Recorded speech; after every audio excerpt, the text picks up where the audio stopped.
Shalom, saudara yang dikasihi Tuhan Yesus Kristus. Berjumpa kembali di dalam program Bible Study pada saat ini. Kita akan melanjutkan pembelajaran kita tentang satu peristiwa, yaitu keturunan Esau disebutkan di dalam perjalanan kehidupan Yakub. Ada sedikit hal yang ingin disampaikan Tuhan kepada umatnya mengenai keturunan Esau ini, saudara. Walaupun hanya satu pasal, namun perlu kita pelajari karena ini juga menyangkut kehidupan Yakub. Segala sesuatu yang bersinggungan dengan kehidupan anak-anak perjanjian, Allah tampilkan walaupun tidak banyak, namun membuat gambaran kita semakin jelas bagaimana Allah membedakan antara orang-orang pilihan dan orang-orang yang tidak ada di dalam perjanjian Allah. Nah, sebelum kita belajar dan membacanya, saudara, mari kita hampiri Tuhan. Kita datang kepada Tuhan, merendahkan hati kita kepada Tuhan, supaya Tuhan mengurapi kita, membuka mata rohani kita, sehingga kita mengerti semua maksud dan kehendak Allah dalam hidup kita. Kita sembah Dia, saudara. Haleluya, Yesus. Terima kasih. Terima kasih Tuhan. Buat kasih setiamu sepanjang kehidupan kami. Syukur Bapa. Engkau yang memuaskan dahaga kami. Engkau yang memuaskan lapar kami akan kebenaran. Terima kasih, terima kasih, ya Allah, ya Tuhan. Seperti rusa yang haus, rindu aliran sungai-Mu.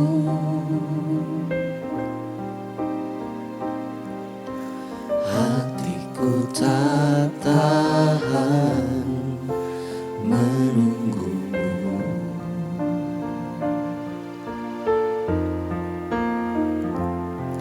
Bagai tanah gersang menanti datangnya hujan,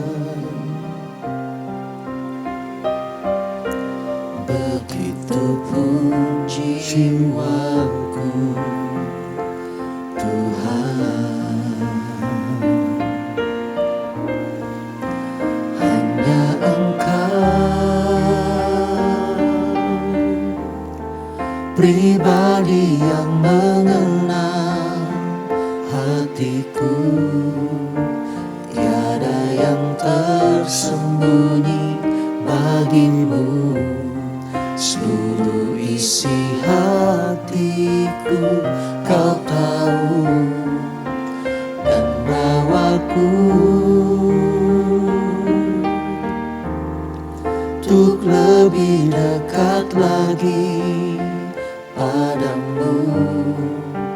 Tinggal dalam indahnya dekapan kasih-Mu.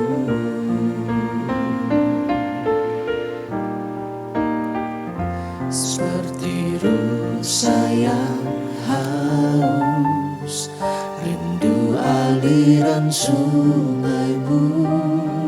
Amin, Tuhan. Hatiku tak tahan menunggu-Mu.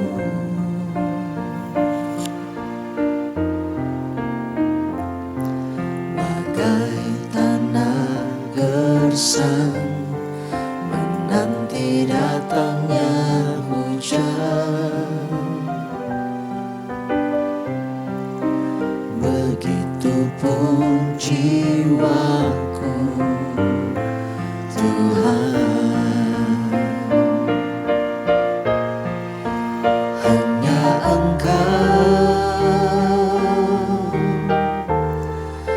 pribadi yang mengenal hatiku.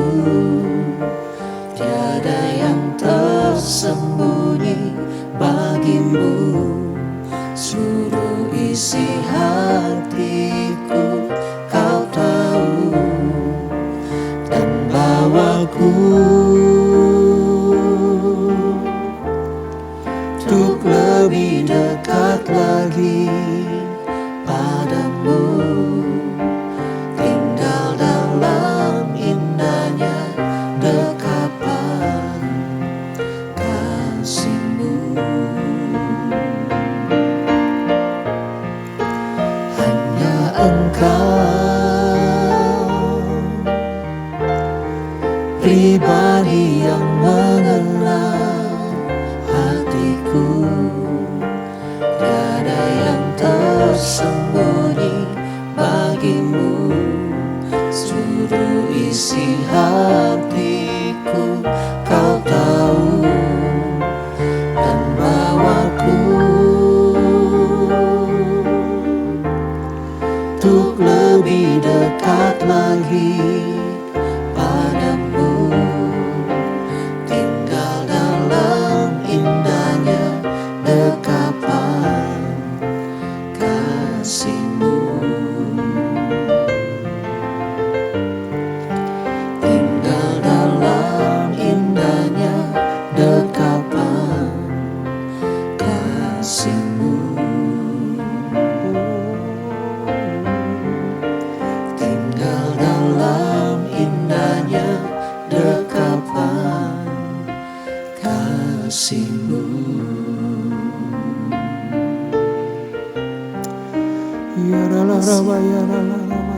Hanya Kau yang Haleluya. setiap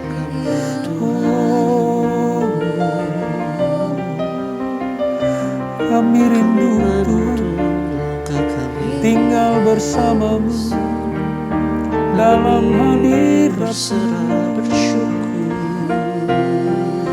penuh sukacita, kepadamu. penuh kemuliaan, indahnya Tuhan. Syekirala rabaya rabaraba, syekirala rabaya rabaya rabaraba,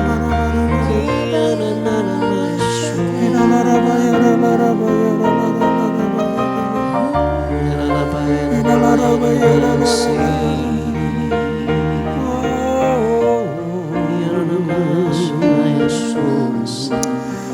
Terima kasih Tuhan,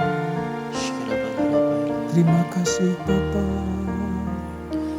Tenanglah kini hatiku, Tuhan memimpin langkahku di tiap saat dan kerja, tetap ku rasa tangannya. Tuhanlah yang membimbingku, tanganku dipegang teguh, hatiku berserah penuh, tanganku dipegang teguh.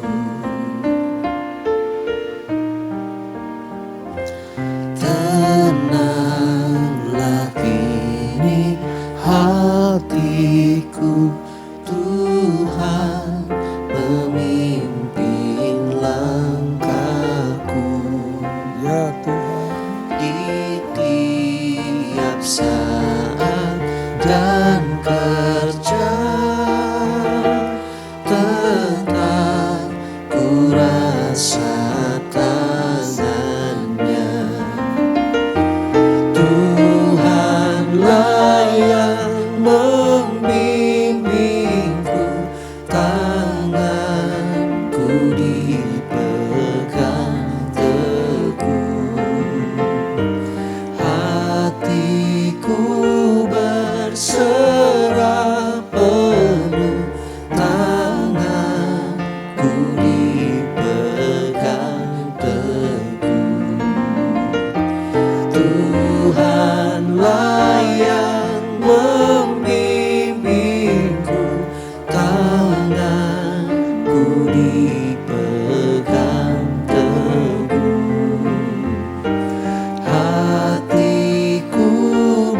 dipegang teguh. Tuhanlah yang membimbingku, tanganku dipegang teguh. Hatiku berserah penuh, tanganku dipegang teguh.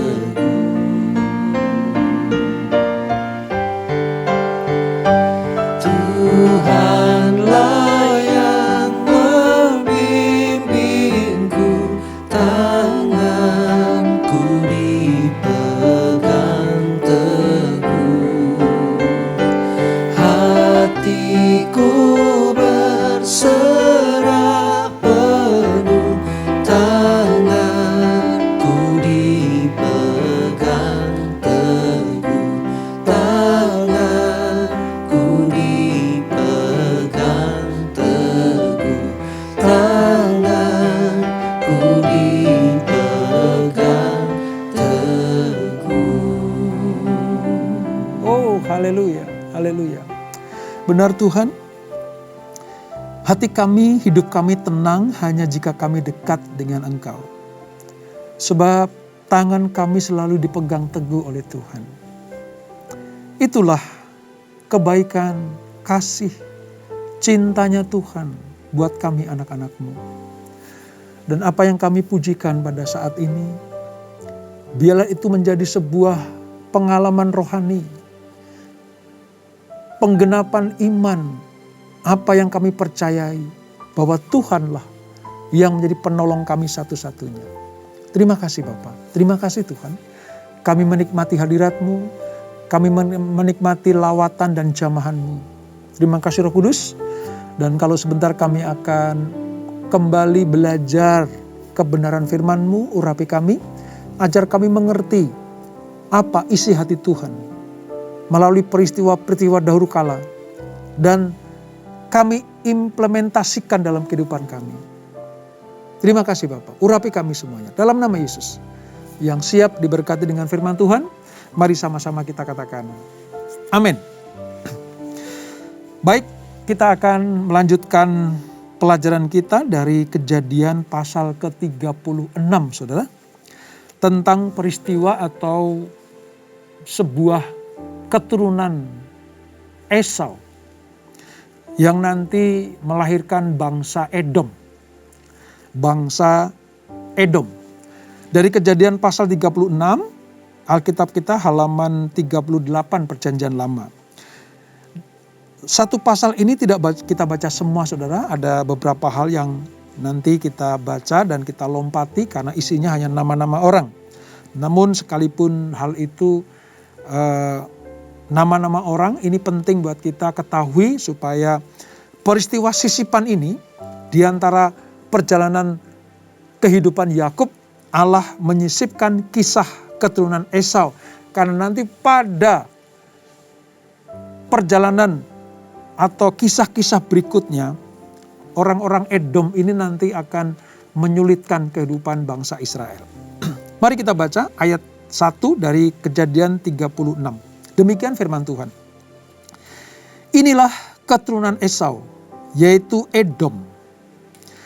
Esau mengambil perempuan-perempuan Kanaan menjadi istrinya, yakni ada anak Elon orang Het, Oholibama, anak Ana, anak Zebeon orang Hewi, dan seterusnya. Nah, ayat yang pertama tadi mengatakan bahwa Esau atau Edom mengambil perempuan-perempuan Kanaan. Ingat peristiwa di mana Esau dan Yakub itu dua saudara yang dari kandungan saja sudah bertolak belakang, saudara. Bagaimana ibunya yaitu Ribka sangat mengasihi Yakub, sementara bapaknya yaitu Ishak sangat mencintai atau mengasihi Esau.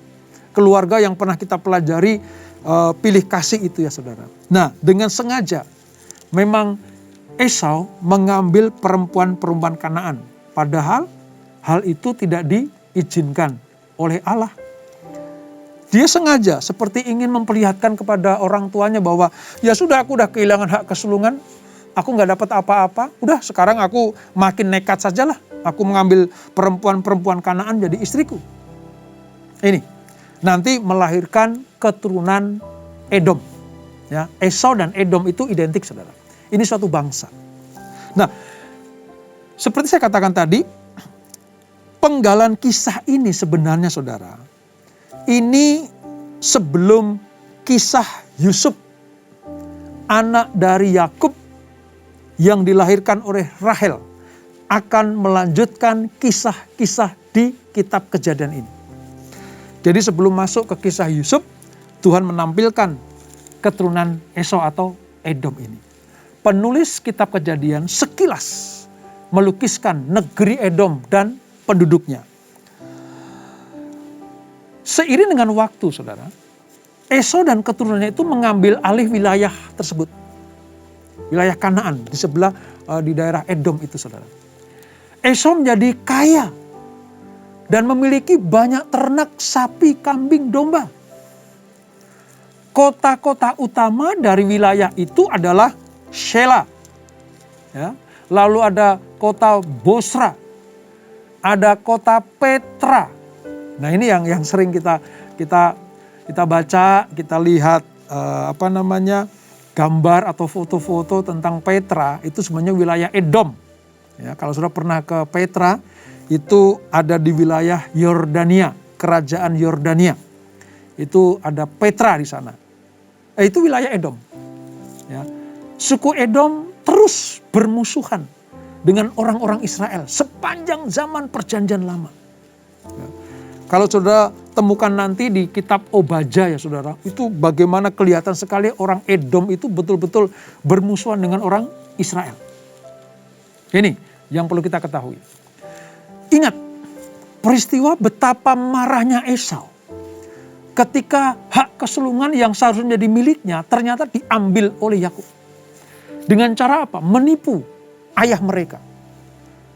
Ishak tertipu oleh penampilan Yakub yang didandani oleh ibunya untuk mendapatkan hak kesulungan itu. Ya. Saat itu Esau hanya menerima bagian berkat yang kedua, yang menempatkan dirinya sebagai hamba dari saudara-saudaranya, yaitu Yakub. Bahkan kemakmuran pun akan jauh dari kehidupannya. Ya, itu tercatat dalam Kejadian pasal 27. Saudara. Tetapi mengapa mereka diberkati, saudara? Padahal jelas ya, mereka akan hidup menjadi hamba bagi keluarga atau keturunan Yakub. Tapi mengapa mereka diberkati? Sebab ada kalimat terakhir dari berkat yang diberikan Ishak kepada Esau. Ada nada pengharapan. Yaitu apa? Jika Esau berusaha dengan sungguh-sungguh, maka kemungkinan besar dia akan memperoleh hidup yang lebih baik. Kalau Esau yang sudah dinubuatkan akan menjadi hamba bagi Yakub, tetapi dia sungguh-sungguh dalam bekerja, sungguh-sungguh di dalam berkarya, dia akan mendapatkan hidup yang lebih baik. Ya. Namun apakah kehidupan Esau kemudian berjalan dengan baik, saudara? Nah, mari kita pelajari. Ya, kita pelajari. Sepintas, pasal 36 ini memang mencatat tanda-tanda kehidupan Esau yang diberkati. Ya, kita lihat itu. Banyak keturunannya, ya saudara. Ada keturunan Sher, ayat 20 sampai 30 itu ada keturunan Sher. Ya, ini bangsa yang besar, saudara. Lalu keluarlah raja-raja Edom di ayat 31 sampai 43. Tanda bahwa keturunan Esau diberkati, beranak pinak, ya, menempati daerah-daerah yang luas, termasuk Petra itu, saudara. Ini tanda bahwa apa? Ya, Esau diberkati, memperoleh keturunan dan juga materi yang berlimpah. Saya bacakan ayat yang ke-6, ya, ayat yang ke-6 aja. Esau membawa istri-istrinya, anak-anaknya lelaki dan perempuan, dan semua orang yang ada di rumahnya, ternaknya, segala hewannya, dan segala harta bendanya, yang telah diperolehnya di tanah Kanaan. Lalu pergilah ia ke negeri lain dan ia meninggalkan Yakub adiknya itu. Ini sebuah gambaran bagaimana kelimpahan hidup Esau secara material. Namun itu semuanya tidak sebanding dengan hal-hal utama yang telah hilang dari hidupnya. Yaitu apa?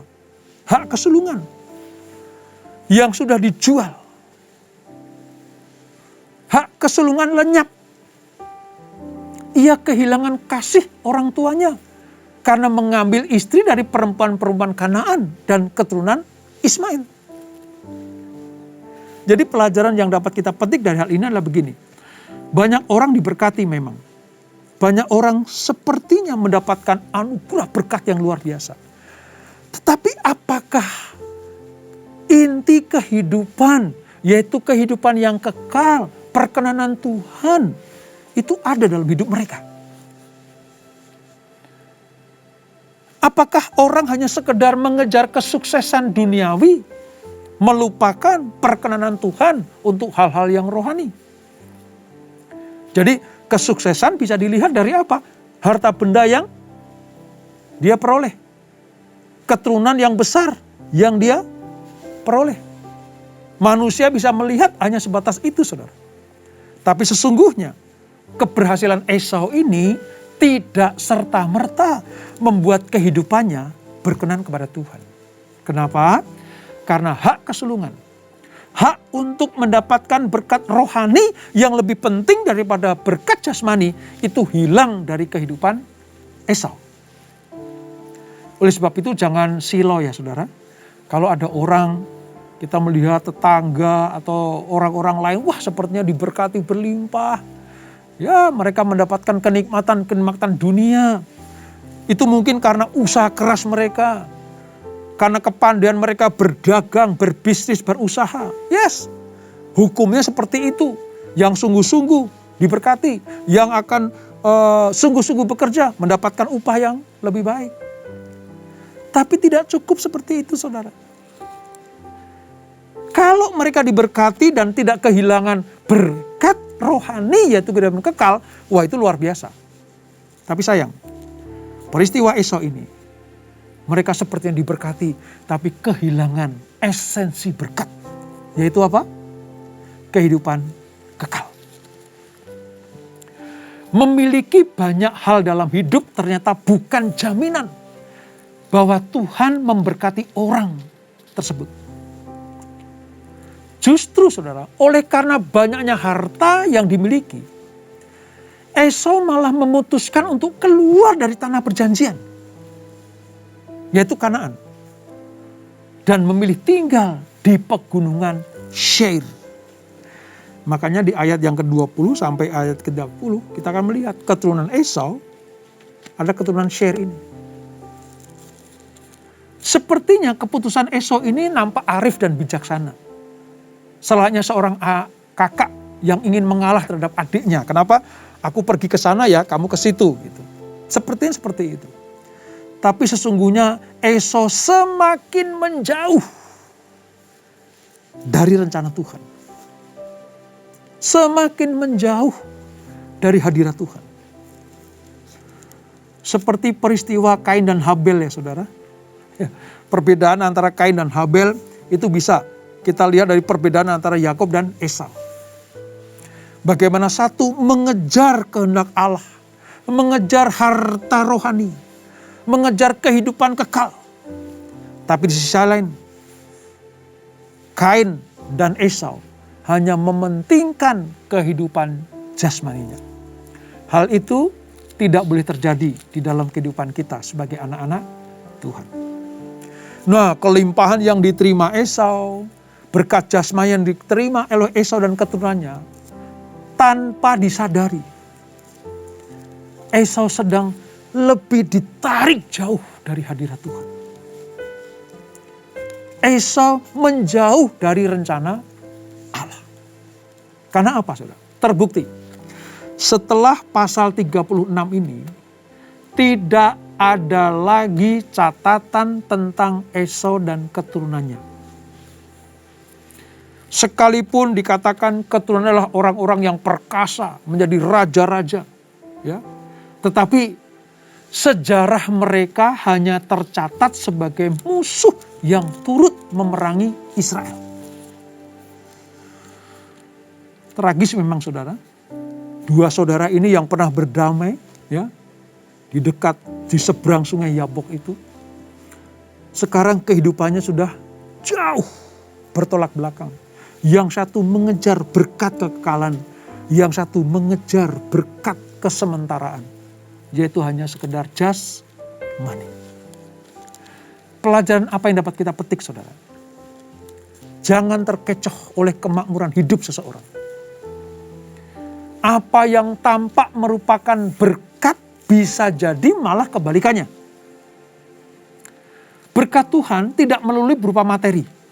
Tidak selalu berupa materi. Ada perlindungan, kasih setia, penyertaan, kesehatan, damai, sejahtera, dan sukacita. Itulah berkat sejati kita. Dan yang lebih utama adalah berkat kehidupan kekal. Itu yang menanti kita.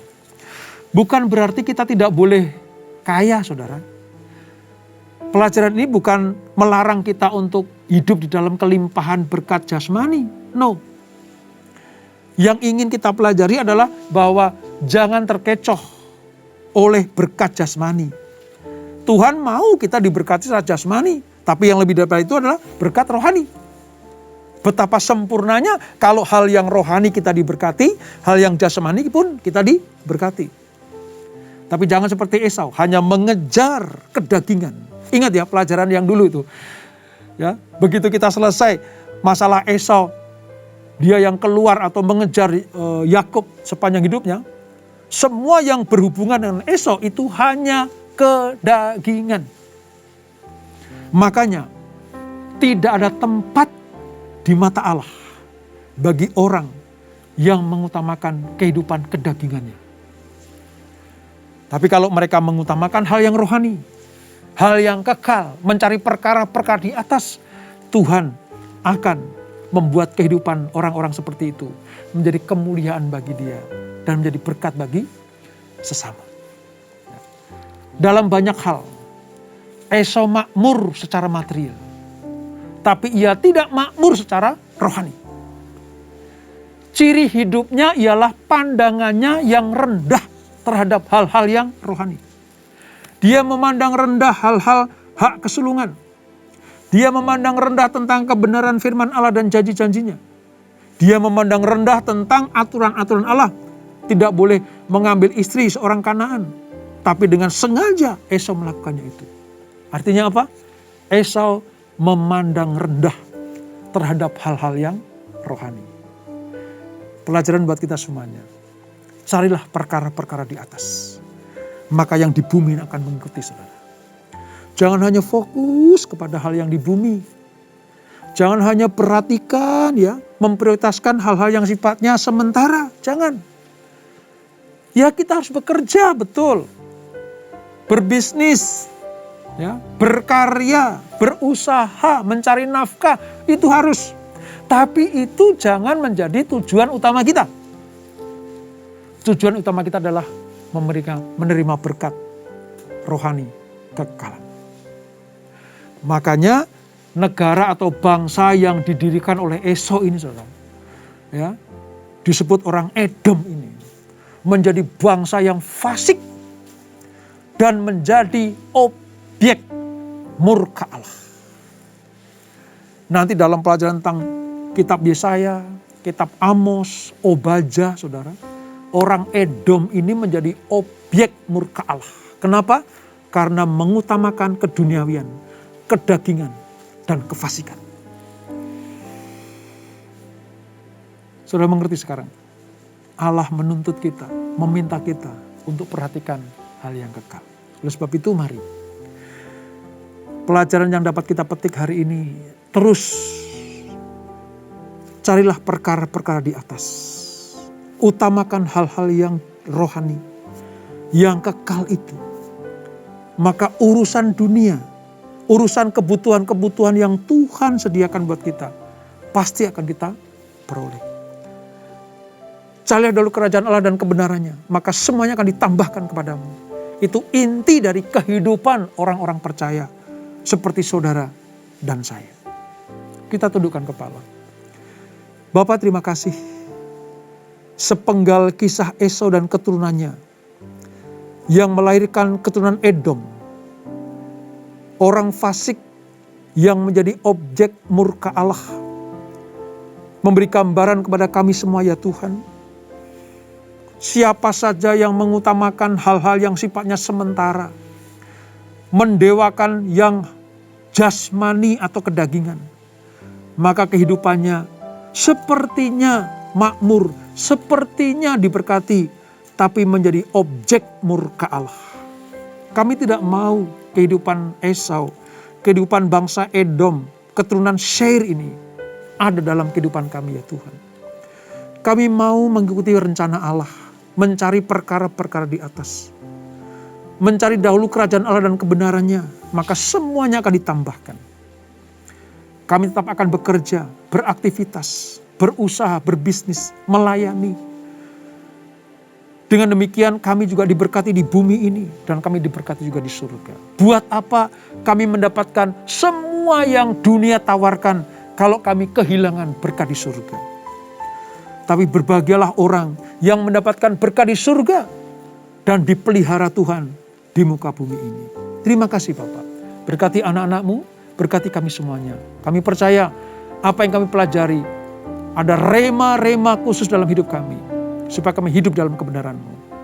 Berkati usaha anak-anak-Mu, berkati bisnis pekerjaan anak-anak-Mu, berkati kesehatan kami semuanya, berkati keluarga besar mereka, berkati pelayanan kami ya Tuhan, berkati bangsa kami, berkati negeri kami, di mana kami berkarya, kami bekerja, kami melayani, kami mendapatkan berkat-berkat lewat negeri yang kami cintai ini. Terima kasih Bapak. Sebelum kami berpisah, kami siapkan hati kami terima berkat yang daripada-Mu. Kekasih-kasih Kristus arahkan hatimu kepada Tuhan. Terimalah berkat kasih anugerah dari Allah Bapa yang berlimpah-limpah di dalam anaknya yang tunggal Tuhan Yesus Kristus. Dan persekutuan yang masih dalam Roh Kudus menyertai kita semuanya. Mulai saat ini sampai Maranatha. Tuhan Yesus datang kedua kali menjemput kita semuanya.